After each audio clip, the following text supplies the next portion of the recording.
অনেক ছেলে, তোমরা বুঝো না বাবা, তোমাকে চেহারা দেখলে আমরা বুঝি গুনাহ তোমাদের চোখ ভিতরে ঢুকায় ফেলছে, তোমাদের সাফা ভিতরে ঢুকায় ফেলছে। আল্লাহর কসম, তোমরা কেউ লাভবান হচ্ছ না এই নারী দেখে, ছবি দেখে, উলঙ্গ দৃশ্য দেখতে দেখতে। আল্লাহর কসম, শরীর দুর্বল হয়। এটা সাহাবাদের কওল, বুজুর্গদের কওল, এটা পরীক্ষিত কথা। গুনাহ মানুষের শরীর দুর্বল করে, পাপ মানুষের শরীর দুর্বল, চেহারার সৌন্দর্য নষ্ট করে, অন্তর অন্ধকার করে, সে আর কোনো আলো দেখে না। চারিদিকে মসজিদ, সে যেন একটা মসজিদও দেখে। এক ওয়াক্ত নামাজের সময় কল্পনা করেন চাচা, মনে করেন একটা গ্রামে কমপক্ষে তো 5-10টা মসজিদ আছে, প্রত্যেক মসজিদের যদি মাইকের হরন একেবারে যদি গড়ে 4টা করে হরন থাকে, তো 10টা মসজিদে যদি একসাথে আজান হয়, তাহলে 40টা হরন দিয়া আজান হয়েছে। কি পরিমাণ আওয়াজ হয়েছে! কিন্তু এটা কি পরিমাণ জানোয়ার, কি পরিমাণ নাফরমান! এতগুলো হরন এই জানোয়ারের কানে একটু নড়াচড়াও করলো না। তুই কি পরিমাণ নিকৃষ্ট, কি পরিমাণ নিকৃষ্ট! তুই মানুষের সংসারে, মানুষের সমাজে থাকস কেমনে জানোয়ার? তুই তো সুন্দরবন আর আফ্রিকার জঙ্গলে ওই জানোয়ারদের সাথে থাকা উচিত বেটা। মানুষের বাচ্চা হইলি কেমনে? মুসলমানের বাচ্চা হইলি কেমনে? তোর আব্বা কেমনে মুসলমান, তোর মা মুসলমান, মা পবিত্র দুধ খাওয়াইছে তোরে 2টা বছর আল্লাহর নাফরমানির জন্য। বাবা তার রক্ত পানি করে কামাই করে তোমারে বড় করছে এই নাফরমানির জন্য।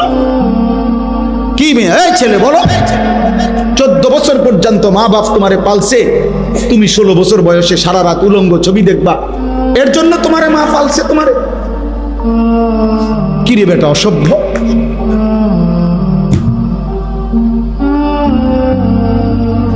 তোমা করে বুঝিয়া মা বাবা এই কষ্ট করে রক্ত পানি করে বড় করছে এ দিন রাত মোবাইল টিপবার জন্য। কার নারী দেখো? নারী তো তোমার মা, নারী তো তোমার বোন, নারী তো তোমার খালা, নারী তো তোমার দাদি। লজ্জা করে না? মনে পড়ে না ওদের কথা? তুমি ভিন নারী দেখো কেমনে, উলঙ্গ ছবি দেখো কেমনে, জেনা ব্যভিচারের দৃশ্য দেখো কেমনে। তোমার চেহারাটার কি অবস্থা, চুলটার কি অবস্থা, চেহারাটার কি অবস্থা? কার মতো চুল রাখছো? একবারও মনে পড়লো না? কার মতো? কোন কাফের, বেঈমান, ইহুদি, খ্রিস্টান, মুসলমানের পছন্দের হইতে পারে? তাহলে ওরা কার মতো চুল রাখছে বলো ভাইয়া? এগুলো কি কোনো কাফের না, কোনো ইহুদির না? বলো ভাই, বলো। এত এত রুচিহীন হইলা কেন? গুনাহ এত পছন্দ হলো কেন? আল্লাহকে এভাবে ভুলে গেলাম কেন? প্রিয় নওজোয়ান, নষ্ট হইও না বাপ, তোমার কথা কেউ মনে রাখবে না, বন্ধুরাও তোমারে ভুলে যাবে, এই পৃথিবী তোমারে ভুলে যাবে। এই পৃথিবী থামে না। এই উত্তরা মাইলস্টোন স্কুল অ্যান্ড কলেজে যেদিন এতটা ভয়ানক অ্যাক্সিডেন্ট হলো, এই অবুঝ বাচ্চাগুলো মারা গেল, সেদিন কি ঘন্টা, মিনিট, সেকেন্ড থেমে গেছিল? পৃথিবীর গতি থেমে গেছিল? কোনো একটা মিনিট থামছিল? একটা স্বার্থপর এই দুনিয়া থামে না। রাস্তার কোনো অ্যাক্সিডেন্টে গাড়ি বন্ধ হয়ে যায়, পাশে দিয়া হরন দিয়া কোনো না কোনো ভাবে পুলিশ ডাইকা হইলো কি করে যায়, চলে যায়। কেউ এই যে লোকটা লাশ হয়ে গেছে, গাড়িটার মধ্যে 3টা মানুষ মারা গেছে, আরে মরলে মরুক, আমার সময় নাই, আমি যাই। স্বার্থপর কেউ মনে রাখে।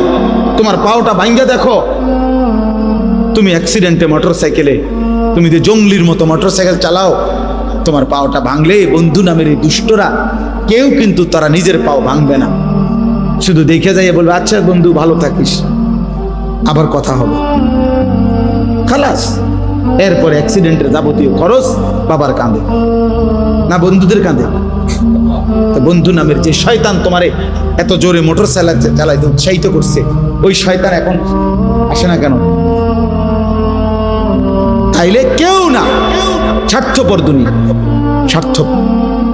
আল্লাহ আমাদেরকে হেফাজত করে। ইয়া আইয়ুহাল ইনসান মা গাররাকা বিরাব্বিকাল কারীম।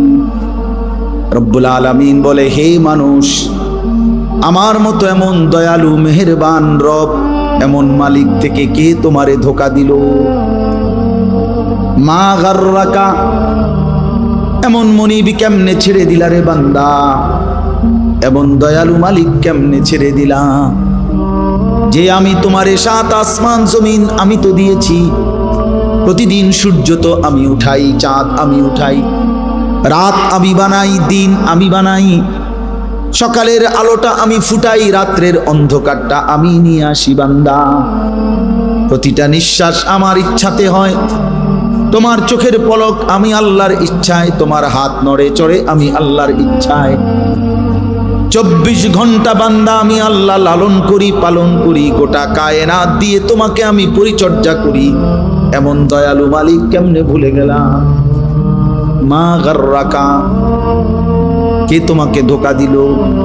আমার চাইতে উত্তম তুমি কাকে পেলা, যাকে পেয়ে আমি আল্লাহকে ছেড়ে দিলাম? বলো বাপ, একটা ছেলে একজনই ভালো হও, একজন। বাবাদেরকে বলি, যে কয়জন বাবা আছেন, অভিভাবক আছেন, ছেলের বাবা মেয়ের বাপ, আপনাদের প্রধান জিম্মাদারি, ঘরে যদি খাট না থাকে নিচে শুয়েন, কিন্তু সন্তানকে নামাজি বানান। ঘরে যদি সোফা না থাকে তো পিড়িতে বসেন, স্ত্রী সন্তানকে নামাজ শেখান। এটা মুসলমানের জিম্মাদারি। আজ আমরা মুসলমান হয়েও এটা ভুলে গেছি। বাবা মনে করে আমার উপার্জন সারা দিন রাতের মেহনতের, দেশে থাকি আর বিদেশে থাকি, মাকসাদ একটাই, ঘর করা, বিল্ডিং করা, সোফা বানানো, খাট বানানো, ফার্নিচার বানানো। এগুলো বানাইতে পারলে উনি সার্থক, উনি তৃপ্ত। এবার ছেলেও নামাজ পড়ে না, মেয়েও পর্দা করে না, স্ত্রীও পর্দা করে না, ঘরে টেলিভিশন চলে, নাচ গান নর্তকীর ছবি চলতেছে, রোমে রোমে প্রত্যেক সন্তানের হাতে একটা একটা মোবাইল, সারা রাত উলঙ্গ ছবি দেখতেছে, রোমে রোমে জিনা ব্যভিচারের দৃশ্য, মেন রোমের মধ্যেও টেলিভিশন চলতেছে, স্ত্রী বাজারে বাজারে মার্কেটে ঘুরে, মেয়ে পরের ছেলের সাথে অবৈধ সম্পর্ক, ছেলে সারা দিন টোটো করে ঘুরে, 5 ওয়াক্ত নামাজের একটা সেজদাও দেয় না।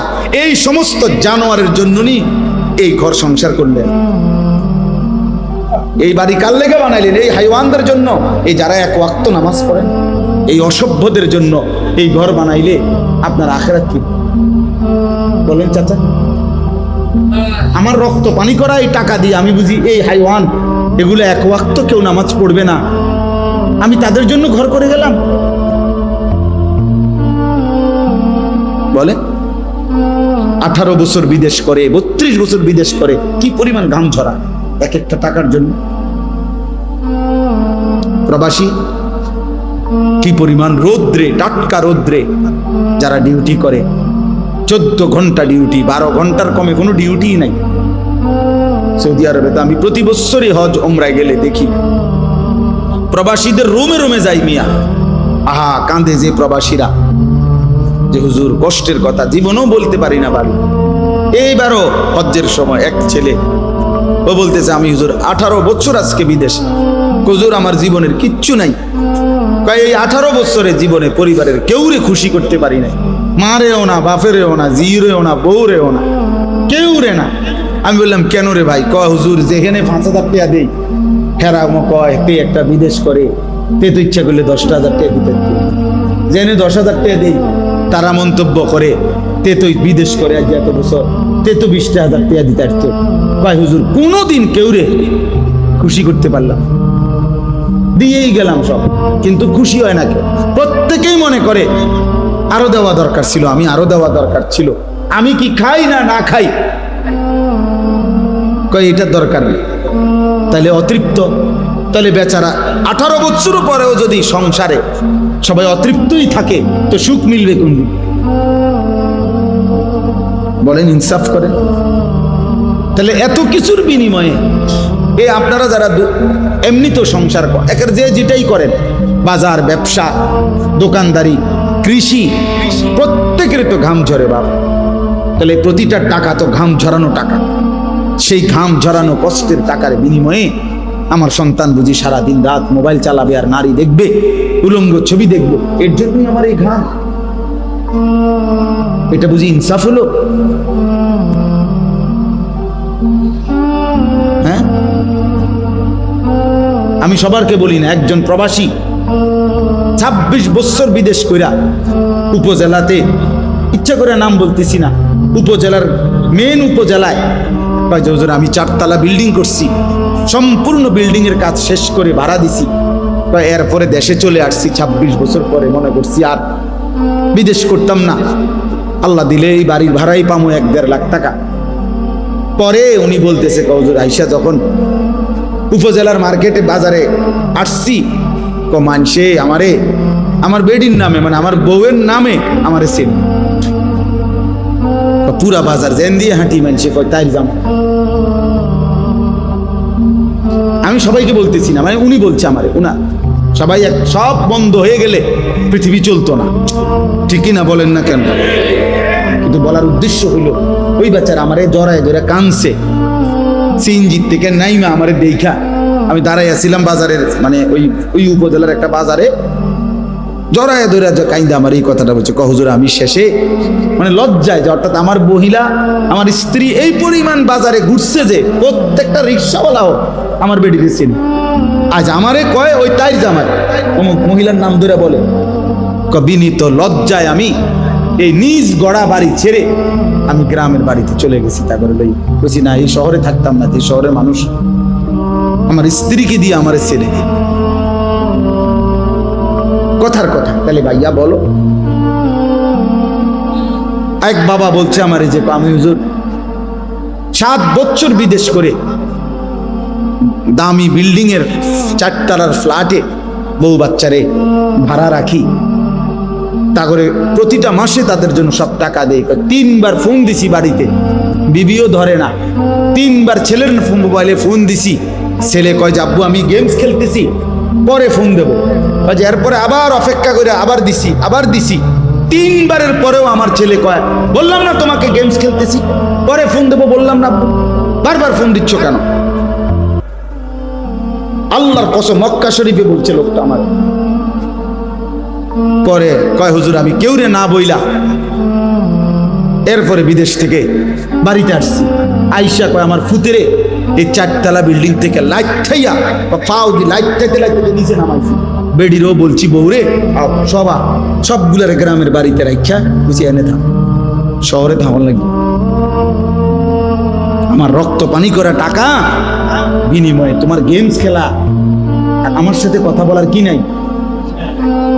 না, জন্মদাতা বাপ, এই জীবনের অর্জন একজনই বুঝে, আপনার সন্তানকে দিন শিখানো আমার দায়িত্ব। প্রয়োজনে খাট কম হবে, প্রয়োজনে সোফা না হবে।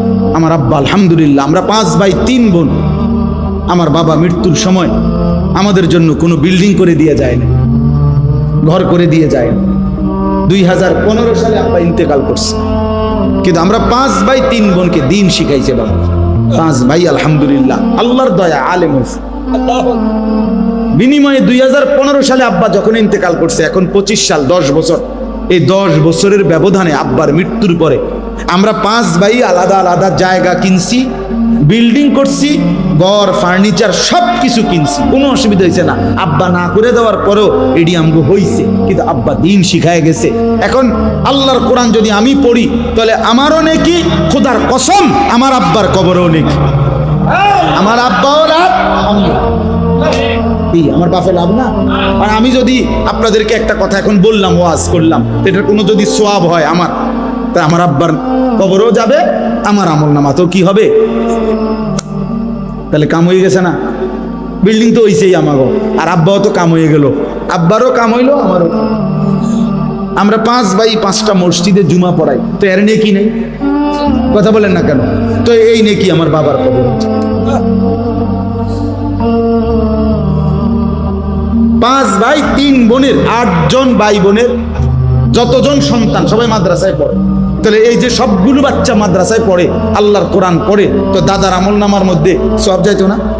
নানা আমার বাপ নানা আমার বাপ দাদা, তো সওয়াব যাবে না? কারণ উনি তো ওনার সন্তানদেরকে দিন শিখানোর কারণে এখন আমরাও আমাদের বাচ্চাদেরকে কি শিখাচ্ছি? তাইলে এই জন্য আমাদের মূল ডিউটি আমার সন্তান, আমাদের মূল ডিউটি আমাদের স্ত্রী, স্ত্রী সন্তানের ঈমান আমল নামাজ, এটা আমাদের জিম্মাদারি। খানা আলু ভর্তা দিয়ে খাইলেও পেট ভরে যায়, 10 রকমের গোশত লইয়া বইলো কিছুক্ষণ খাইলে পেট ভরে যায়। 10 আইটেমের তরকারি যার আছে সে কোনো এক বালতি ভাত খায় না, বরং সে একটা নির্দিষ্ট পরিমাণ খানা খাইয়েই কি পেট ভরে যায়। তো দুনিয়া তৃপ্ত, এমনিতে একটু পরে পেট ভরে যায়। আখিরাত আল্লাহ আমাদেরকে বুঝার তৌফিক দান করে। অতএব আমি যে কথাগুলো বলতে চাইলাম, ছেলেরা বাবা তোমাদেরকে বলছি, ধমক দেওয়া মূল মাকসাদ না। তোমার সাথে কোনো ঝগড়া করে আসি নাই আমি, না তোমার সাথে কোনো ঝগড়া করতেছি। তো তোমারে মনে করাই, তোমরা যে কয়জন ছেলে বসছো, তোমাদের এই ছেলেদের মধ্যে অধিকাংশেরই চেহারা বলছে তোমরা নামাজ পড়ো না। আমার বাপ কেন নামাজ পড়ো না? আল্লাহকে ভুলে থাকার মধ্যে কি স্বার্থ? নবী সাল্লাল্লাহু আলাইহি ওয়াসাল্লাম স্পষ্ট হাদিসে বলছে, সবাইকে বলি, আল্লাহর নবী বলছেন 2টা নামাজ জামাতের সাথে পড়ে না ওই ব্যক্তি, খোদার কসম নবী বলছে যে মুনাফিক। লা ইয়াশহাদুহুমা মুনাফিকুন, বিশুদ্ধ হাদিস। নবীজি বলছে মুনাফিক এই 2 নামাজে আসে না। এক হলো ইশার নামাজ, এক হলো ফজরের নামাজ। আল্লাহর নবী সাল্লাল্লাহু আলাইহি ওয়াসাল্লাম ইশার নামাজ এবং ফজরের নামাজের জামাত যে পড়ে না, রাসূল বলছে স্পষ্ট এটা মুনাফিক। হযরত আব্দুল্লাহ ইবনে ওমর রাদিয়াল্লাহু তাআলার ছেলে আব্দুল্লাহ ইবনে ওমর বলেন যে আমরা নবীজির জামানায় যে ফজরের নামাজে অনুপস্থিত থাকতো, আল্লাহর কসম তিনি বলেন আমরা নবীজির জামানায় তাকে মুনাফিক হিসাবেই ধারণা করি। ফজরের নামাজ যে পড়ে, বুঝছো ভাইয়া? হ্যাঁ, হযরত আব্দুল্লাহ ইবনে মাসউদ বলেন রাদিয়াল্লাহু তাআলা আনহু, তিনি বলেন আমরা নবীজির জামানায় চিহ্নিত মুনাফিক যারা, ঘোষিত মুনাফিক, চিহ্নিত, যেমন আব্দুল্লাহ ইবনে উবাই চিহ্নিত মুনাফিক ছিল, যে চিহ্নিত মুনাফিকরাও ফজরের নামাজের জামাতে আসতো এই লজ্জায় যে মানুষ তো ডাইরেক্ট মুনাফিক ডাকবে, এই জন্য লুকাইবার জন্য, মানে সে যে মুনাফিক এটা সে না বুঝে, লুকাবার জন্য হলেও নবীর জামানায় চিহ্নিত মুনাফিকরাও ফজরের নামাজের জামাতে আসতো। তাহলে তুমি মোমেন, এবার তোমার হালাত কি বলেন? বলেন। আল্লাহ নবী সাল্লাল্লাহু আলাইহি সাল্লাম বলেন ফজরের নামাজ যে পড়ে না সে খবিস। খবিস খবিস হাদিস এটা স্পষ্ট। খবিসান নফস, শুধু খবিস না, রাসূল বলছে তার কলজাটা, তার ভিতরটাও খবিস, আর ভিতরটা শুদ্ধ খবিস। এই খবিস একেবারে খবিস। আর খবিস থাকে কোথায়? টয়লেটে। খবিসের মূল ঠিকানা কোথায় জানেন? টয়লেটে, পেশাব পায়খানা। কেমনে বুঝলেন? নবীজি সাল্লাল্লাহু আলাইহি সাল্লামের আমল ছিল তিনি টয়লেট বাথরুমে ঢুকতে পানাহ দোয়া করতেন, যেটা এই দোয়ার অর্থই হলো আল্লাহ আমি খবিস থেকে কি চাই? পানাহ চাই। তাহলে বোঝা গেল খবিস কোথায় থাকে। তো নারে এই কথা বলতেন কেন? বিসমিল্লাহ আল্লাহুম্মা ইন্নী আউযু বিকা মিনাল খুবুসি ওয়াল খাবাইস। তাহলে বোঝা গেল খবিস কোথায় থাকে। এই জন্য এই বেনামাজি ফজর পড়ে না যেগুলো অপদার্থ, এগুলো যখন ঘুম থেকে ওঠে এটি মূলত বাথরুমের থেকে ওঠে, বাথরুমের টাঙ্কির থেকে ওঠে। এদের সারা দেহে পায়খানা, এদের সারা দেহে পেশাব।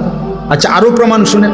আল্লাহ নবী সাল্লাল্লাহু আলাইহি সাল্লাম বলেন যে ফজরের নামাজ পড়ে নাই, ঘুমিয়েছিল, আল্লাহ রাসূল সাল্লাল্লাহু আলাইহি ওয়াসাল্লাম বলেন যাকা রাজুলুন বালাশ শাইতানু ফি উযুনাইহি। নবীজি বলেন এটা এমন লোক যার 2 কানে শয়তান পেশাব করে দিয়েছে।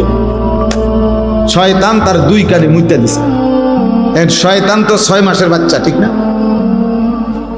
বুঝেন না এমনি কথা। শয়তান কি 6 মাসের বাচ্চা যে ফেসা বলব করবে? শয়তান তো অনেক বয়স্ক, তার ফেসাবো তো বেশি। তাহলে শয়তান কারো গায়ে মুতলে তার তো তোষক শুদ্ধ বিজ্জা যায়, তার শরীর তো ভাসে ভাসেই, তোষক শুদ্ধ কি? ছি ছি ছি ছি ছি, লজ্জা থাকা উচিত, হায়া থাকা উচিত। এই জন্য আল্লাহ রাসূল সাল্লাল্লাহু আলাইহি সাল্লাম বলছে, যারা লজ্জা নাই সে যা ইচ্ছা তাই করে, যা তোকে ছেড়ে দিলাম। ইজা লাম তাস্তাহি ফাসনা মা শি, হাদিস নবীজি বলছে তোমার লজ্জা নাই, ফাসনা মা শি, যা যা মন চায় তাই করে, তোর ব্যাপার, যা বেটা তোকে ছেড়ে দিলাম বেটা, যা তোর যা মন চায়। তোর মন চাইলে দাঁড়াইয়া মতো, মন চাইলে হাঁটতে হাঁটতে মতো, মন না চাইলে মন চাইলে বৈশা মতো, যেটা মন চাইলে। তোর তো যেহেতু শরমে নাই, লজ্জাই নাই, এই জন্য হায়া। আল্লাহকে কিভাবে দাঁড়াবো আমরা? বাবা রাসূলুল্লাহ সাল্লাল্লাহু আলাইহি সাল্লাম সুপারিশ করবেন, এ কথা কোনো সন্দেহ নাই, সন্দেহ আছে? কিন্তু এই কথার মানে কি? এই কথার মানে এই যে নবী কি এই কথাই তো বুঝাইছেন নাকি যে মৃত্যু পর্যন্ত তুমি গুনাহ করতে থাকো, গুনার উপরেই তুমি আইসো কবরে, আমি তোমারে সুপারিশ করে জান্নাত দেব, এটাই তো অর্থ না? কথা বলেন না কেন? এটাই তো তিনি বুঝাইতে চাইছেন। তাইলে তিনি চোখের পানি ফেললেন কেন? কাঁদলেন কেন? তায়েফে পাথর আঘাত হলের কারণ তিনি এই আমলের কথা বললেন কেন? 23 বছরে আল্লাহর বিধান তালে বললেন কেন? এটি কিছুই তো বলার দরকার ছিল না। তোমরা যে যাই করো করো, করতে থাকো, হাসরে আমার সামনে আইসো, আমি জান্নাত দিয়ে দেব, এটাই সুপারিশ? তাইলে ইসলাম কি? কোরআন কি? আল্লাহর হুকুম তাইলে কি? হালাল হারামের পার্থক্য কি? তাইলে জায়েজ না জায়েজের পার্থক্য কি? এটি কি? তাইলে এগুলা কি বলেন? এজন্য এটা বোঝা উচিত, আমাদের ভাবা উচিত, এটা ভাবা উচিত, আমাদের এটা ইনসাফের সাথে ভাবা উচিত। এজন্য আজকে আমাদের কথার খোলাসা, কোনোভাবে ভাইয়া গুনাহের রাস্তা, শয়তানের রাস্তা, সে পথে যাওয়া যাবে না। আল্লাহ তাআলা এখানে এটাই বলছেন। এবার শুনেন, আমার তর্জমাটা বলি। 18 নম্বর পারা, 24 নম্বর সূরা, সূরায়ে নূর, এই সূরার 21 নম্বর আয়াত আমি পড়ছি। এই আর শুধু এই আয়াতের তর্জমা বলি, তাইলে শেষ কথা ইনশাআল্লাহ। আল্লাহ তাআলা বলেন, ইয়া আইয়ুহাল্লাযীনা আমানু, হে ঈমানদারগণ। তাহলে হে মুমিনগণ, এখন বলেন এখানে এই ডাকের মধ্যে নাই কে? বুঝেন না কথা? হে ঈমানদারগণ এ কথা বলে আল্লাহ ডাক দিয়েছেন। এখন এই ডাকের মধ্যে আমি নাই, এমন আছে কেউ? আমরা এনে বুঝেন নাই কথাটা? এখানে ডাকে নাই আল্লাহ, এমন আছেনি কেউ যে না হুজুর ঠিক আছে ডাক দিছে কিন্তু এটা আমারে না, অন্য কেউ? আমরা সকলেই আছি, আমাদের ঘরের বিবিরাও আছে, আমাদের মায়েরাও আছে, আমাদের বোনেরাও আছে, আমাদের সমস্ত মুসলিম পরিচয়ধারী পুরুষ এবং নারী সকলেই অন্তর্ভুক্ত কিনা? ইয়া আইয়ুহাল্লাযীনা আমানু, হে ঈমানদারগণ, লা তাত্তাবিউ খুতুওয়াতিশ শাইতান, লা তাত্তাবিউ খুতুওয়াতিশ শাইতান, কোনোভাবেই শয়তানের রাস্তা, শয়তানের পথ অনুসরণ করো না। তাফসীরের মধ্যে লিখছে শয়তানের পথ কি? প্রত্যেক গুনাহ শয়তানের রাস্তা, যেখানেই গুনাহ সেখানেই শয়তান, যেখানেই শয়তান সেখানেই গুনাহ। এবং বুঝলেন কিনা বলে, কোনোভাবেই গুনাহের রাস্তায় যেও, গুনাহের রাস্তায় যেও। যে কাজ করলে, যার সাথে চললে, যে পথে গেলে গুনাহ হবে, সে পথই শয়তানের রাস্তা। যেই সঙ্গী গুনাহের দিকে আমন্ত্রণ করে সেই মূলত শয়তানের সঙ্গী, শয়তানের সঙ্গী, সে মূলত শয়তানের সঙ্গী। তুমি যদি বুঝো যে এই ছেলেটার সাথে চললে 8 ঘন্টাতেও আমার সে কোনোদিন নামাজের কথা বলবে না, তাহলে এই সঙ্গী মূলত শয়তানের সঙ্গী, শয়তানের সঙ্গী। এমন অনেক ছেলে আছে, অনেক ছেলের বরবাদির কারণ সমবয়সী। মানে সমবয়সী বন্ধু ওই তারে শেষ করে দিচ্ছে। পৃথিবীর যেই কোনো নেশাখোর ছেলেকে আপনি খবর নিবেন, সে একাকী নেশা শুরু করে না, অসৎ বন্ধু তারে এই মদ জুয়ার আড্ডার মধ্যে নিয়ে গেছে। কোনো না কোনো বন্ধু জুয়ারি নিজে নিজে শুরু করেন, কেউ নিয়ে গেছে। নারীর ফান্দে কোনো না কোনো বন্ধু প্রলোভন দিয়া তারে ফেলে। একাকী করে না, কেউ না কেউ সঙ্গী হয়, কেউ না কেউ তাকে টেনে নিয়ে যায়, টেনে নিয়েছে। এই জন্য আল্লাহ তাআলা বলছেন, কোনোভাবেই বান্দা শয়তানের পথ অনুসরণ করো না। ওয়া ইয়াত্তাবি' খুতুওয়াতিশ শাইতান, যে শয়তানের রাস্তা অনুসরণ করবে, ফাইন্নাহু ইয়া'মুরু বিল ফাহশাই ওয়াল মুনকার। মনে রাখবা, আল্লাহ বলছে মনে রাখবা বান্দা, শয়তান প্রত্যেক মানুষকে প্রথমেই অশ্লীলতা, বেহায়াপনা এবং এরপরেই যাবতীয় গুনাহের দিকেই আদেশ করবে। এজন্য শয়তানের প্রথম চাওয়া প্রত্যেকটা মানুষ ফাহশা, অর্থাৎ ফাহশা অশ্লীলতা কি? আয-জিনা ওয়া মা আশবাহাহা, অর্থাৎ নারীর সাথে সম্পৃক্ত যত গুনাহ, এটাকে বলে অশ্লীলতা। এক কথা, জিনা এবং তার সাথে প্রাসঙ্গিক যা সব, এই নাচ গান, নারী ছবি দেখা, উলঙ্গ দৃশ্য দেখা, অবৈধ সম্পর্ক করা, গান বাদ্য, ঢোল তবলা, হ্যাঁ, যেইখানে নারীকে কেন্দ্র করে যত গুনাহ, মহিলাকে কেন্দ্র করে, মেয়েকে কেন্দ্র করে যত গুনাহ, আল্লাহ বলেন শয়তানের প্রথম চাওয়া সে প্রত্যেকটা মানুষকে দিয়ে প্রথম এই কাজটাই করাইতেছে, এই কাজটাই করাইতেছে। হ্যাঁ, এই পৃথিবীতে, এই জমিনে প্রথম গুনাহ যা শয়তান কাবিলকে দিয়ে করাইছিল, কাকে কেন্দ্র করে? ওই যে হাবিল কাবিলের ঘটনা কি কি কেন্দ্র করে? তাহলে এই পৃথিবীর প্রথম খুন কি কেন্দ্র করে? কেন কাবিল হাবিলরে মারল? নারীকে কেন্দ্র করে। হ্যাঁ, এই পৃথিবীর প্রথম মার্ডার, প্রথম খুন নারীকে কেন্দ্র। এই পৃথিবীর জমিনের প্রথম পাপ নারীকে কেন্দ্র, নারীকে কেন্দ্র। এই জন্য আল্লাহ নবী সাল্লাল্লাহু আলাইহি সাল্লাম বলছেন, ফাত্তাকুদ দুনিয়া ওয়াত্তাকুন নিসা, দুনিয়ার ধোঁকা থেকে বেঁচে থাকো, নারীর ধোঁকা থেকে বেঁচে থাকো। এটা নারীকে অপমান না। নারী যখন মা সে সম্মানী, নারী যখন স্ত্রী সে সম্মানী, নারী যখন কন্যা আমার সম্মানী, নারী যখন বোন আমার সম্মানী, হ্যাঁ, সে আমার ইজ্জতওয়ালা। কিন্তু নারী, যে নারী আমার দেখার অনুমতি নাই, সে আমার জন্য মুসিবত। তাকে দেখলে আমার মুসিবত, তাকে ছুঁইলে আমার মুসিবত, তাকে স্পর্শ করলে আমার আখিরাত বরবাদ, তাকে নিয়ে কল্পনা করলে আমার জিন্দেগি বরবাদ। এই জন্য আল্লাহ তাআলা বলেন, শয়তানের প্রথম আমন্ত্রণ, প্রথম চেষ্টা মানুষকে দিয়ে ফাইন্নাহু ইয়া'মুরু বিল ফাহশা, অশ্লীলতা করা হয়েছে। এই জন্য এই কিশোর যুবক প্রথম যখন উঠতি বয়সটা শুরু হয়, যথোপযুক্ত নিয়ন্ত্রণ যদি তার উপরে কারো না থাকে, অভিভাবক যদি শক্ত হাতে তারে ধরে না রাখে, তারে যদি সামান্য যদি এই মোবাইল কিংবা নিজের মতো বন্ধুদের মতো চলার সুযোগ করে দেয়, ওরে ফিরানো বড় কঠিন। আর সে হারিয়ে যায় শুধু এই নারীর রাধা।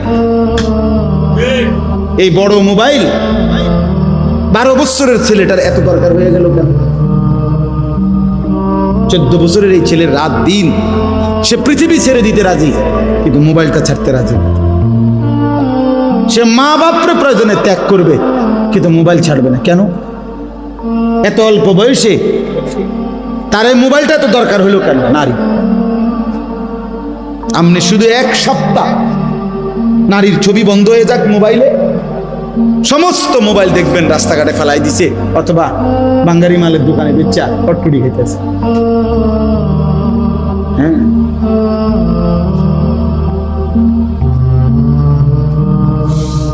আমরা একবার পত্রিকায় পড়ছিলাম, কক্সবাজারে একবার একটা অত্যন্ত বিভৎস ভয়ানক নারী ধর্ষণের একটা ঘটনা ঘটছিল। তখন এই প্রশাসনিকভাবে অল্প সময়ের জন্য নারী পুরুষকে আলাদাভাবে কক্সবাজারের এই ঘোরাফেরাটা নিষিদ্ধ করছিল আর কি, মানে একটা বিধি নিষেধ দিছিল। বেশ একদিন বা 2 দিনও চলে নাই, এরপর এটা প্রত্যাহার করে নিছে, কারণ সবার লাল বাতি জ্বলে গেছে। বুঝেন নাই? নারী নাই তো কক্সবাজার জমবে না, কথা বুঝেন নাই কথা? নারী নাই তো বিনোদন কেন্দ্র জমবে না, নারী নাই তো পার্ক রেস্তোরাঁ জমবে না। এজন্য আল্লাহ নবী সাল্লাল্লাহু আলাইহি ওয়াসাল্লাম বলছেন, ইন্নাল মারআতা তুকবিলু ফি সূরাতি শাইতান ওয়া তুদবিরু ফি সূরাতি শাইতান। বেগানা নারী সামনে যখন আসে শয়তানের আকৃতিতে, যখন সরে যায় তখনও শয়তানের আকৃতিতে। রাসূলুল্লাহ সাল্লাল্লাহু আলাইহি ওয়াসাল্লাম বলছেন, রাগ করার কিছু নেই।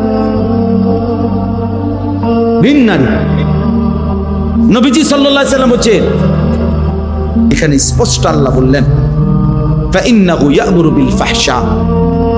প্রিয় যুবক, একদিন তুমি পস্তাইবা যে জিনিসের জন্য, যে নারীর আগ্রহে তুমি জীবন, যৌবন, শরীর, স্বাস্থ্য সব নষ্ট করে দিছ। একদিন দেখবা এটা এমনিই মিলে যাইত। 25-30 বছর বয়স হইলে অভিভাবক এমনিতেই বিবাহ শাদী করাইয়াই দেন, অথবা বিবাহ হয়েই যায়, কন্যার বিয়েও হয়ে যায়, ছেলের বিয়েও হয়ে যায়। এই পৃথিবীতে এই পর্যন্ত মানুষের এই ধারা তো বিবাহের মাধ্যমে আসছে। তাহলে এই কোটি কোটি মানুষ সেই আদম হাওয়া থেকে যে সম্পর্ক হয়েই আসতেছে, সেটার জন্য নিজের থেকে কুত্তার মতো হয়ে যাওয়া কি দরকার? নিজের চরিত্র নষ্ট করার কি দরকার?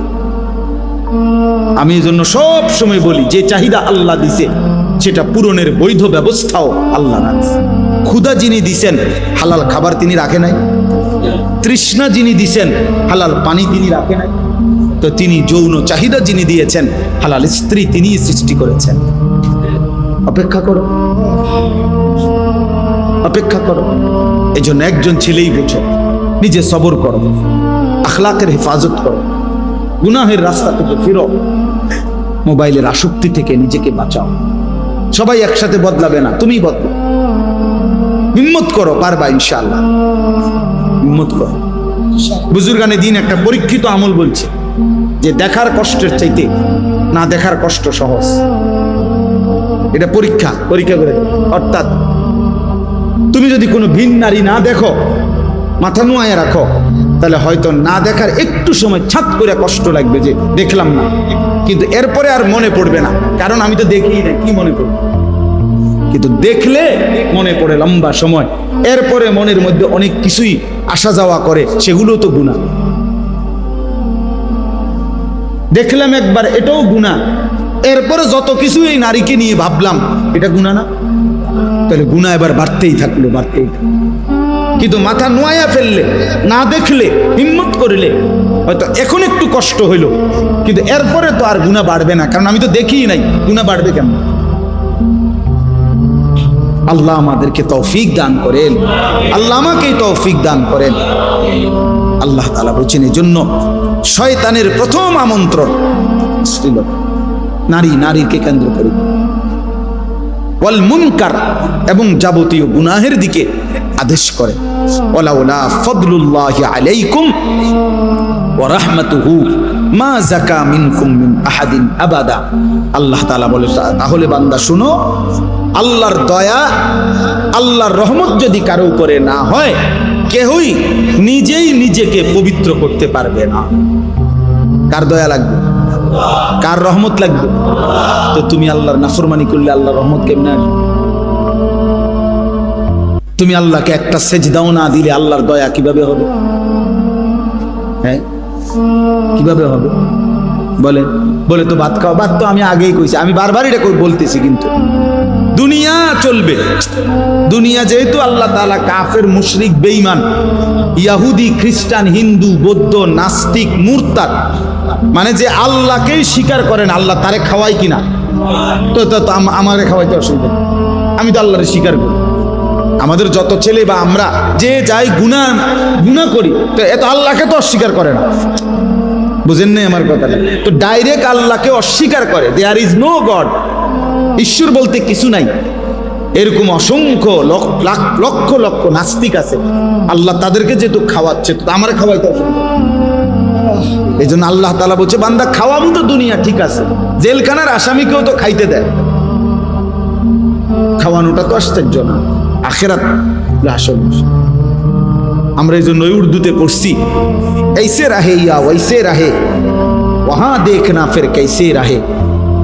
বুজুর্গানে দিন বলে যে, শোনো আল্লাহর বান্দা, দুনিয়া এভাবে কিংবা ওইভাবে, সুখে কিংবা দুঃখে, হাসি কিংবা কান্না, একভাবে না একভাবে তো পার হবেই, কাইটাই যাবে, কিন্তু ওয়াহা দেখনা ফির कैसे रहे, আসল দেখার বিষয় তো হলো ওইখানে কেমনে থাকবা,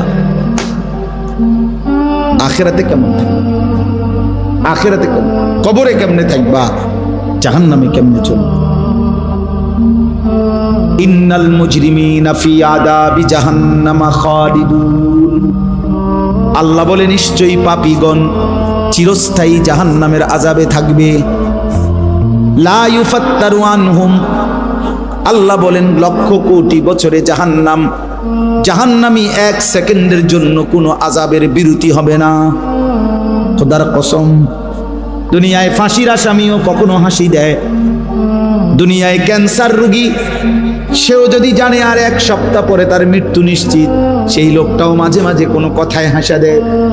কিন্তু আল্লাহ বলেন লক্ষ কোটি কোটি বছর জাহান্নামের আগুনে জ্বলেও জাহান্নামীর মুখে কোনোদিন হাসি ফুটবে না। অহুম ফীহি মুবলিসুন, বিষণ্ণ আর মলিন চেহারা নিয়েই পড়ে থাকবে, চিৎকার করবে আর কাঁদবে। ওমা যালামনাহুম ওয়ালাকিন কানু হুমুজ জালিমিন, আল্লাহ বলবে বান্দা আমি কিন্তু তোমার উপরে জুলুম করি নাই, তুমি তোমার উপরে জুলুম করেছো। আমি তো হায়াত দিয়েছি, আমি তো সময় দিয়েছি বান্দা। আওয়ালাম নুআম্মিরকুম, আমল করার মতো সময় আমি দিয়েছিলাম বান্দা। দুপুর 1টা বাজে জোহরের আজান হয়েছে, বিকাল 5টা বাজে আসরের আজান হয়েছে, কিংবা 4:45 বাজে, মাঝখানে 4 ঘন্টা সময় ছিল। 10 রাকাত কিংবা 12 রাকাত জোহরের নামাজ পড়তে তো বান্দা 4 ঘন্টা লাগার কথা না, আমি তো সময় দিছিলাম। ফজরের নামাজ তো মাত্র 4 রাকাত, আমি তো সময় দিছি প্রায় 1 ঘন্টা, 1 ঘন্টা। 4 রাকাত নামাজ পড়তে কি 1 ঘন্টা লাগে? তাহলে আমি কি সময় দেই নাই? আল্লাহ বলবেন আমি জুলুম করি নাই, তুমি করেছো জুলুম, মনে করে দেখো। ওয়ানাদাউ ইয়া মালিকু লিয়াকদি আলাইনা রাব্বুক, জাহান্নামী জাহান্নামের আগুনে জ্বলতে জ্বলতে একটা পর্যায়ে ফেরেশতা, জাহান্নামের মালিক ফেরেশতা, জাহান্নামের দায়িত্বশীল যেই ফেরেশতা মালিক, তাকে ডাক দিবে। ডাক দিয়া বলবে ইয়া মালিকু, হে মালিক ফেরেশতা, লিয়াকদি আলাইনা রাব্বুক, তুমি আল্লাহকে বলো না এমন নির্মম, এমন জাহান্নামের আগুনে না জ্বালাইয়া আমারে চিরতরে মৃত্যু দিয়ে দিতে, আমি যার পারছি না। খোদার কসম, কোরআনের আয়াত, ক্বালা ইন্নাকুম মাকিসুন, ফেরেশতা বলবে না বন্ধু, এই জাহান্নামে তোমাকে অনন্তকাল এভাবেই থাকতে হবে, এমনই থাকতে হবে বান্দা, এমনই। লা ইউকদা আলাইহিম ফায়ামুতু, আল্লাহ বলেন বান্দা জাহান্নামের মধ্যে মৃত্যুর কোনো ফয়সালা নাই, কোনদিন মৃত্যু হবে না। কুল্লামা নাদিজাত জুলুদুহুম বাদদালনাহুম জুলুদান গায়রাহা, কোরআন শরীফের আয়াত। আল্লাহ বলে জাহান্নামী প্রত্যেক সেকেন্ডে সেকেন্ডে যখন শরীরের চামড়াগুলো জ্বলে যাবে, তৎক্ষণাৎ নতুন চামড়া হয়ে যাবে। হ্যাঁ, সেকেন্ড সেকেন্ড নতুন করে হয়ে যায়। আল্লাহ আমাদেরকে মাফ করে দেয়, আল্লাহ আমাদেরকে বুঝ দেন। ওয়ালাউলা ফাদলুল্লাহি আলাইকুম ওয়া রাহমাতুহু মা যাকা মিনকুম মিন আহাদিন আবাদা, আল্লাহ রাব্বুল আলামিন বলেন আমি দয়া না করলে বান্দা নিজে নিজে ভালো হইতে পারবা না, ভালো হইতে পারবা না। বাংলা বই ভালো করে না, অঙ্ক বই না, ইংরেজি বই না উপার্জন শিখায়, কিন্তু আখলাক চরিত্র কোরআন এবং সুন্নাহর মাধ্যমে তৈরি হয়। জীবন গড়ে কোরআন দ্বারা, জীবন গড়ে সুন্নাহ দ্বারা, জীবন তৈরি হয় আল্লাহর রাসূলের সুন্নাত দ্বারা, জীবন তৈরি হয় নবী সাল্লাল্লাহু আলাইহি সাল্লামকে ভালোবাসা মহব্বতের দ্বারা। বাংলা, অঙ্ক, ইংরেজি, পদার্থ, জীববিজ্ঞান দিয়ে উপার্জন শিখে উপার্জন, দুনিয়ার কামাই রোজগারির কোনো ভদ্রচিত পন্থা শিখা যায়। হ্যাঁ, মানুষ গড়তে হইলে কোরআন লাগবে, সুন্নাহ লাগবে, ইসলাম লাগবে, দ্বীন লাগবে, সেজদা লাগবে। আল্লাহ আমাদেরকে বুঝ দান করেন। ওয়ালাকিন্নাল্লাহা ইউযাক্কি মান ইয়াশা, আল্লাহ বলছে বরং আল্লাহই যাকে ইচ্ছে করেন তিনি তাকে পবিত্র করে থাকেন। আল্লাহু সামিউন আলিম, আর আল্লাহ তোমাদের যাবতীয় কর্মকাণ্ড শুনতেছেন, দেখতেছেন, জানতেছেন। সবাইকে ফাঁকি দিল, আল্লাহকে ফাঁকি দিবেন।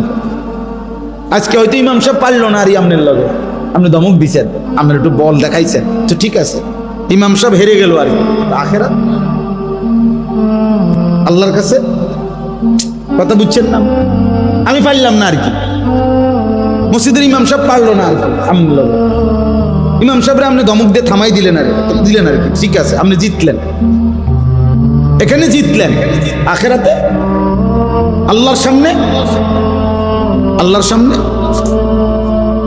হিসাবের ময়দানে সেদিন কি হবে? আল্লাহ আমাদেরকে বুঝার তৌফিক দান করে।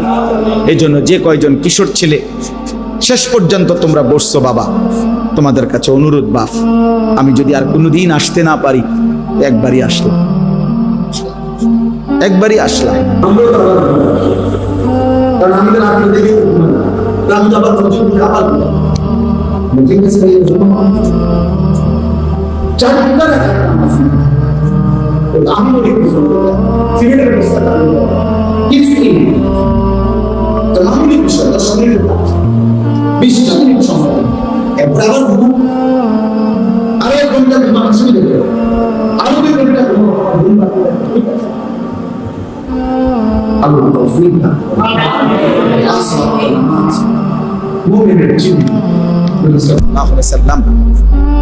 কি পরিমাণ গুসা করিলে নবীজি সাল্লাল্লাহু আলাইহি সাল্লাম বলছে 5 ওয়াক্ত নামাজ পড়লি না উম্মত, তো মনে রাখিস তোর হাসর হবে ফেরাউনের সাথে, নমরুদের সাথে, কারুনের সাথে, হামানের সাথে, মানে এই পৃথিবীর চিহ্নিত কাফের যারা, পৃথিবীতে এর চাইতে বড় মাফের কাফের আর কেউ আছে?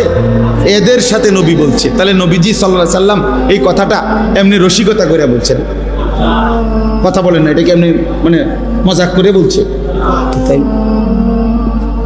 তাইলে এই জন্য বলছি আল্লাহ নবী সাল্লাল্লাহু আলাইহি ওয়াসাল্লাম তিনি তো বলছেন এটা, যে তোর হাসর হবে বেঈমানদের সাথে। নামাজ কেন পড়লাম? এই জন্য আপনারা আমরা প্রত্যেকেই বুঝবেন, এটা মনে রাখবেন। ইনশাআল্লাহ আমরা 5 ওয়াক্ত নামাজ পড়ার চেষ্টা করবো ইনশাআল্লাহ। সবাই রাজি তো ইনশাআল্লাহ?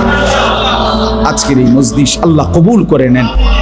প্রিয় নওজোয়ান, নষ্ট হইও না বাপ, তোমার কথা কেউ মনে রাখবে না, বন্ধুরাও তোমারে ভুলে যাবে, এই পৃথিবী তোমারে ভুলে যাবে, এই পৃথিবী থামে না।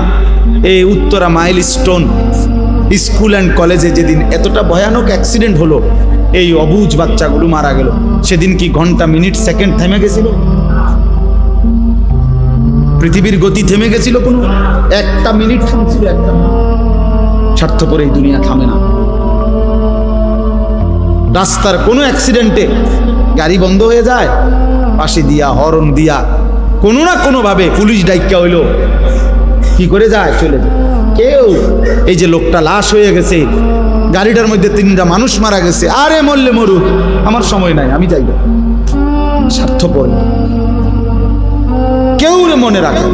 তোমার পাওটা ভাঙ্গা দেখো, তুমি অ্যাক্সিডেন্টে মোটরসাইকেলে, তুমি যে জঙ্গলির মতো মোটরসাইকেল চালাও, তোমার পাওটা ভাঙলে বন্ধু নামের এই দুষ্টরা কেউ কিন্তু তারা নিজের পাও ভাঙবে না, শুধু দেখে যাই বলবে আচ্ছা বন্ধু ভালো থাকিস, আবার কথা হবে, খালাস।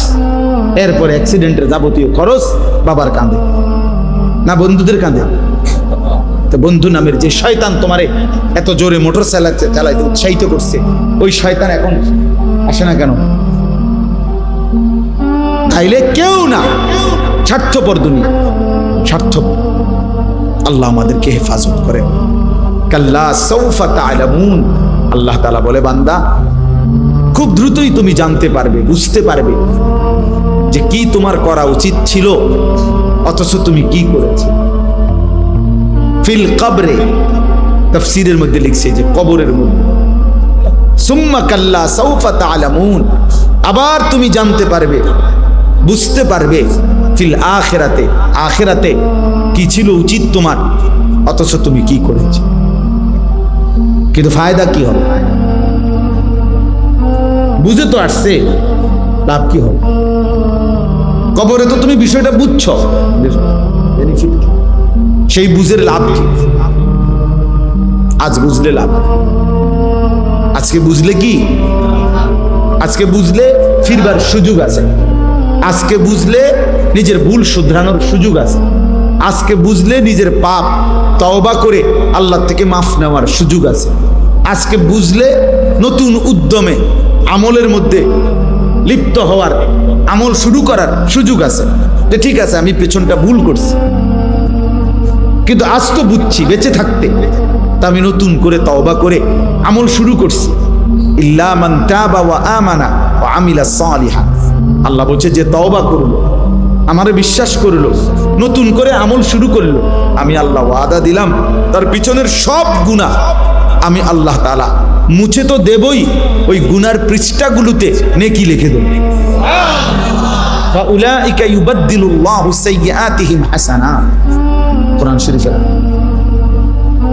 গুনার পৃষ্ঠায় নেকি লিখে দেব।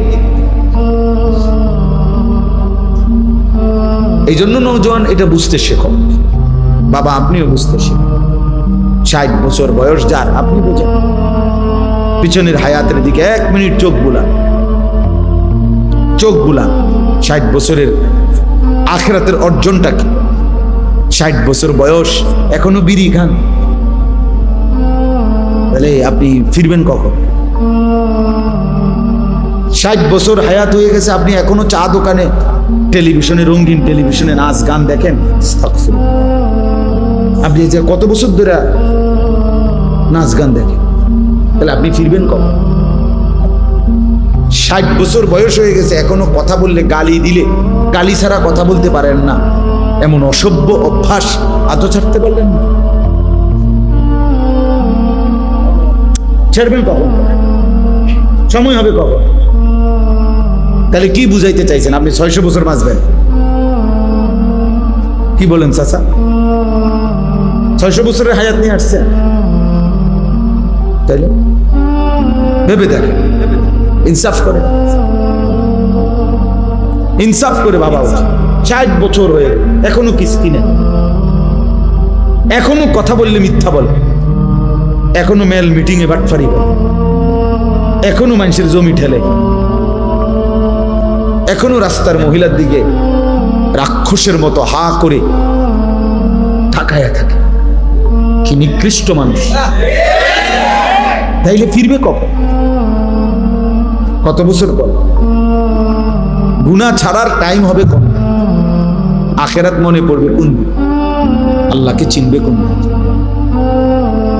এবার তোমরা ছেলেরা বলো বাবা, 365 দিনে 1 বছর, 365 দিনে কোনোদিন যে ফজরের নামাজ পড়লা না, তুমি আব্বা বলো যে আর কোনোদিন পড়তা না, তাই কেমনে পড়বা? তুমি তো 365 দিন হয়ে গেছে, খোদার 1 বছর কোনোদিন ফজরের নামাজ পড়লা না। আল্লাহকে এভাবে ভুলে যায় মানুষ? মুসলমান আল্লাহকে এভাবে ভুলে যায়? ইসলাম এভাবে ত্যাগ করে মানুষ? 365 দিনের 1 বছরে কোনোদিন মনে পড়লো না, তাহলে কি হবে? এটা এর পরিণতিটা কি?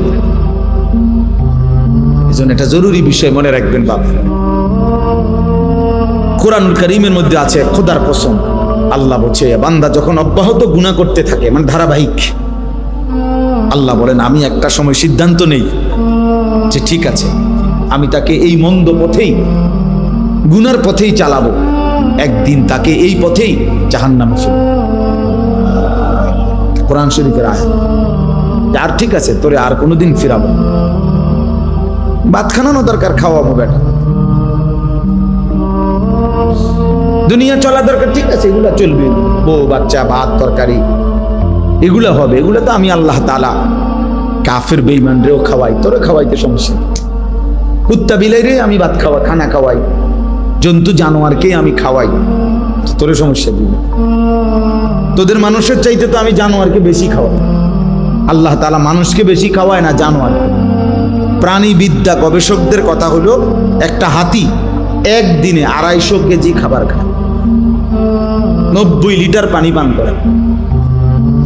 একটি তিমি সাগরের একদিনে আর একবারে 200 জন শক্ত সামর্থ্যবান যুবক যে পরিমাণ খানা খায়, এক লোকমায় তিমি যে পরিমাণ খানা খায়। তাই দুনিয়া আমরা বেশি খাই, দুনিয়া আমরা বেশি ভোগ করি। তাইলে ভেবে দেখেন, খুব বেশি দুনিয়া আমরা কি ভোগ করলাম? সে কারণে আল্লাহকে ছেড়ে দিলাম, আখিরাতকে ছেড়ে দিলাম। এই জন্য বললাম, আল্লাহ বলছে নুয়াল্লিহি মা তাওয়াল্লা ওয়া নুসলিহি জাহান্নাম। বান্দা মনে রেখো, একদিন আমি তোমার এই ভুল পথেই, গুনার পথেই চালাবো। অনেক দিন হয়ে গেছে নাফরমানি, বেশি বাড়াবাড়ি করতেছে।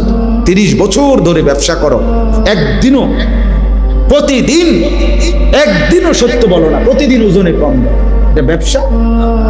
মুসলমান 30 বছর ধরে ব্যবসা করো, প্রত্যেকবারই সুদে টাকা নিতেছ, সুদে দিতেছ, কিস্তি নিতেছ, এটা মুসলমান? ঠিক আছে চলো, ঠিক আছে চলতে, আর ফিরাবো না, আর ফিরাবো। আল্লাহ যদি সিদ্ধান্ত নেয়, আল্লাহকে ফেরাবে কি? আল্লাহর সিদ্ধান্ত থেকে আমাদের ফেরানোর কার যোগ্যতা আছে? বুঝেন না এমনি কথা? আমি তো আফসোস করি ওই মানুষের জন্য, বাঁকা হয়ে গেছে বুড়া, এখনো বিড়ি সিগারেট খায়। আমার খুব ভয় লাগে যে হায় চাচা, এই চাচার যদি হালাত হয়ে যায় মৃত্যু পর্যন্ত আর কোনোদিন ফিরলো না, এই দুর্গন্ধওয়ালা মুখ নিয়ে উনি নবীজির সামনে কেমনে দাঁড়াবে? কিভাবে দাঁড়াবে বলেন? ইনসাফ করে। এরকম এক একটা বিষয়। আজকে 40 বছর 30 বছর একজন মুসলমান, আপনার ঘরে রঙিন টেলিভিশন চলে প্রত্যেক দিন, প্রতিদিন বউ বাচ্চা ছেলে মেয়ে নাচ গান দেখে, নর্তকীর ছবি দেখে। আহা, তার মানে 30 বছরও একজন মুসলমানের মনে পড়লো না যে এটা গুনাহ? কিরে ভাই, বুঝেন নাই আমার কথাটা? আপনি কি 30 বছরও কোনোদিন একটু চিন্তা করলেন না যে আমার সন্তান পরিবারকে এর থেকে ফেরানো দরকার? কোনোদিন মনে পড়লো না? এটা কেমন? এত শক্ত মুসলমান হয় কেমনে? মুসলমান এত শক্ত পাপী হয় কেমনে বলেন? এই আপনি ভাবেন, ছেলেরা বাবা তোমরাও কতদিন ধরে নামাজ পড়ো না, 5 ওয়াক্ত নামাজ যে কোনোদিনে পড়ো না। আমার বাপ, তুই মুসলমানের বাচ্চা হলে কেন? কে তোমারে বললো মুসলমান? কে তোমারে বললো মুসলমান?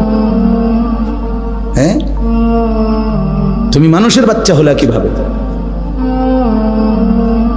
একদিন একবার একটি সেজদা শুধু দেয় নাই, একটা সেজদা। সেদিন থেকে আল্লাহ তাআলা ইবলিসকে বললেন, আজকের থেকে তুই শয়তান। এর আগে তো তাকে শয়তান বলা হতো না, বুঝেন নাই? ইবলিস আগে কি ছিল না? শয়তান ছিল না, ও তো ছিল মুআল্লিমুল মালাইকা, ফেরেশতাদের শিক্ষক ছিল। আজ একটা সেজদা দেয় নাই শুধু। আল্লাহ বলছেন 1 নম্বরে তুমি শয়তান, 2 নম্বরে বলছে তুমি রাজিম, তুই রাজিম, অভিশপ্ত। 3 নম্বরে বলছে ওয়া ইন্না আলাইকাল লা'নাতা ইলা ইয়াউমিদ্দিন, ইবলিস এখন থেকে নিয়ে কিয়ামত পর্যন্ত তোর উপরে আমি আল্লাহর লানত তোর উপরে। এই জন্য বেনামাজি তোর উপরে আল্লাহর লানত বেটা। তোদের যাদের কপালে সেজদা নাই ওই কপালে আল্লাহর লানত বেটা, খোদার লানত পড়ে। তো ভাত খাও, আরে বললাম না ভাত তো জানোয়ারও খাও। পেশাব পায়খানা করো, পেশাব পায়খানা তো জানোয়ারও করো। ঘুম যাও, ঘুম তো জানোয়ারও যা। যৌন চাহিদা পূরণ করো, হ্যাঁ যৌন চাহিদা তো জানোয়ারের, কুত্তা বিলেরও তো বাচ্চা হয়, কুকুর শুয়োরের বাচ্চা হয় না, গরু ছাগলের বাচ্চা হয় না। তো জীবন মানে এটুকুই, ভাত খাইলাম, ঘুম যাইলাম, পেশাব পায়খানা করলাম, আর লজ্জাস্থানের যে চাহিদা আছে সেটা পূরণ করলাম, খালাস। এর নাম জীবন, এর নাম মানুষ, এর নাম মুসলমান। বেনামাজি ছেলে তোমরা এখানে বেশিরভাগ, চেহারা দেখেই তো বোঝা যায়। আমি তো বুঝি বাবা, আমি তো বুঝি মুসলমানের সমাজে সেজদা না দিয়ে এত বড় নিকৃষ্ট জানোয়ারের মতো জীবন কেমনে কাটাও? রাস্তার কুত্তার দিকে দেখো না, কুত্তাও সেজদা দেয় না, তুমি জানোয়ারও সেজদা দাও।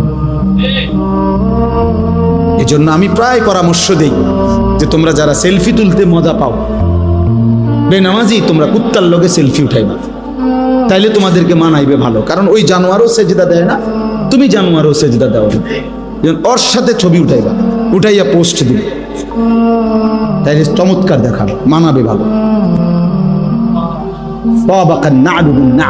আরবিতে বলে জুতার সাথে জুতা মিলছে, জুতার সাথে জুতা কি হয়েছে? এই জন্য জানোয়ারের সাথে জানোয়ার মিলছে। ঠিক হওয়ার দরকার নেই আমার, আমি ঠিকের জন্য অপেক্ষা। মস্কারি করো না, ঠিক বলারও দরকার, তুমি শোনো আলাদা। আমি প্রথমে এই জন্য বলছি আলাদা, একজন শোনো, তুমি বদলাও, ও না বদলাও, ও না বল। আমরা একসাথে প্রাইমারি স্কুলে অনেক ছেলে পেলে আমরাও খেলছি একসাথে, তো সবাই মাদ্রাসায় পড়ে না, তাই বলে আমি ছাড়ি না। কথা বোঝেন না? আমাদের সমবয়সী অনেকে বিদেশ গেছে, আমাদের সমবয়সী অনেকে অনেক কাজ করছে, করতেছে আলহামদুলিল্লাহ। তাহলে আমার কথা হলো আমি বন্ধুদের সাথে ভাইসা যাইতে হবে, সমবয়সীদের সাথে ভেসে যাইতে হবে, এটা ঠিক না বাবা। তুমি কমপক্ষে, আমি আলাদা আলাদা ভাবে ভাবা দরকার, ভাবা দরকার। এই জন্য আমরা বললাম যে একজন মুসলমান, আমি যে কথাটা বলছি এটা সবচেয়ে বড় ভয়ের কথা হলো, আল্লাহ বলছে আমার কোন বান্দা যখন ধারাবাহিক নাফরমানি করে, আমি আল্লাহ একটা সময় সিদ্ধান্ত নেই পরে আর ফিরাবো না। ওয়ালা তাকুনু কাল্লাযীনা নাসুল্লাহ ফাআনসাহুম আনফুসাহুম উলাইকা হুমুল ফাসিকুন। রব্বুল আলামিন বলে, মুমিন হে ঈমানদার, আমি আল্লাহকে এই পরিমাণ ভুলে যেও না। যদি আমারে বেশি দিন ভুলে যাও, আমি আল্লাহ একদিন তোমার নিজেকেই তোমার থেকে ভুলিয়ে দেব, তোমার আত্মপরিচয় তোমাকে ভুলিয়ে দেব, তুমি যে মুসলমান এ কথা ভুলায় দেব, তোমার যে কবর আছে এটা তোমাকে আমি ভুলিয়ে দেব, তোমার যে আখিরাত হবে এটা তোমাকে আমি ভুলিয়ে দেব, তোমার যে হাসরের বিচারের ময়দান হবে এটাই তোমার থেকে আমি ভুলিয়ে দেব। আর কোনোদিন মনে পড়বে না, মনে পড়বে শুধু জীবন মানে খাও, ঘুমাও, ফুর্তি করো, নাচো, গাও, জীবন শুধু লাইফ, দুনিয়ায় ভোগ করো। কোরআনুল কারীমে আছে, আল্লাহ বলেন কাফের বেঈমানদের কথা, এটা মা হিয়া ইল্লা হায়াতুনাদ দুনিয়া। আল্লাহ বলে সমস্ত কাফের বেঈমানের কথা হলো জীবন মানে শুধুই দুনিয়া। জীবন মানে নামুতু ওয়া নাহইয়া, কেউ মরবে কেউ বাঁচবে, হ্যাঁ কেউ মরবে কেউ বাঁচবে, খালাস। এই যে অনেক বিভিন্ন রকমের অ্যাক্সিডেন্ট, বিপদ, দুর্ঘটনা হলে অতি বুদ্ধিজীবী যারা, তারা এগুলা বলে প্রাকৃতিক দুর্যোগ, এগুলো প্রকৃতিতে হতেই পারে, এ নিয়ে ঘাবড়াবার কিছু নেই, এগুলা প্রাকৃতিক দুর্যোগ। এরকম হবে ঘূর্ণিঝড়, জলোচ্ছ্বাস, টর্নেডো, সাইক্লোন, মহামারী, বন্যা, দুর্ভিক্ষ, মহামারী হতেই পারে, এগুলো প্রাকৃতিক দুর্যোগ। অথচ কোরআনুল কারীমের মধ্যে আছে আল্লাহ বলছে বান্দা এগুলো আযাব। আর কেন দেই আমি? লাআল্লাহুম ইয়ারজিউন, আল্লাহ বলছে আমার বাকি বান্দাগুলো যেন আমার এই আযাবের চিহ্ন দেখে গুনাহ ছেড়ে দিয়ে তওবা করে আমি আল্লাহর কাছে যেন ফিরে আসে, এই জন্য আমি আযাবের এই নমুনাগুলো মাঝে মাঝে দেখাই।